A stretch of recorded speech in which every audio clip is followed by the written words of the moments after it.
Well, 15 years after 9/11, the former head of the EPA apologizes for giving the all clear for first responders to enter Ground Zero, including hundreds of poor air quality, ultimately causing extreme health problems and in some cases death.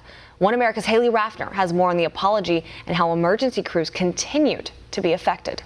Oh my God! Just days after the Twin Towers came crashing down in clouds of dust and rubble, then head of the EPA, Todd Whitman, says it was safe for emergency crews to walk into Ground Zero with no concern for the air quality. As I say, you know asbestos was in there, is in those buildings, lead is in those buildings. There are the VOCs. However, the concentrations are such that they don't pose a health hazard. We're going to make sure everybody's safe. Now, Whitman is apologizing, saying it was a mistake to allow crews to go in, and apologizing for the continuing health crisis still affecting first responders. She is now saying, quote, "Whatever we got wrong, we should acknowledge, and people should be helped." The former New Jersey governor says the anniversary of 9/11 makes her cringe because she knows people will bring up her name, blame her, and say she lied. Whitman now acknowledges people have died because she made a mistake. But that doesn't undo the damage that's already been done to emergency crew workers and the former official's reputation. At an official hearing regarding air quality at Ground Zero, Whitman backtracked and said her comments were aimed at people living and working near the damaged site, not for workers knee-deep in debris.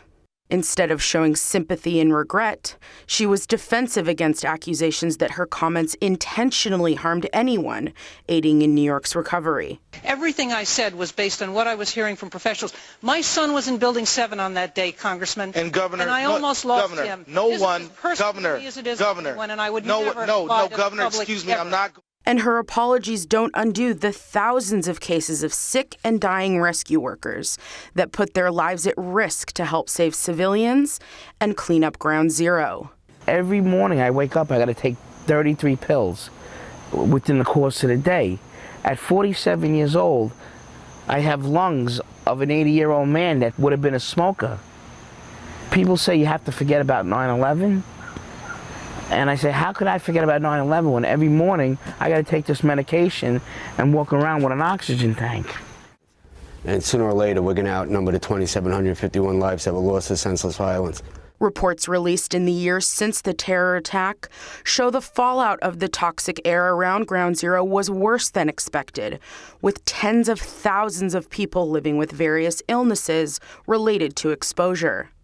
Already, more than 1,000 people who registered with the World Trade Health Program, set up to take care of those affected by the attacks, have died since September 11th, resulting in higher numbers than ever thought possible.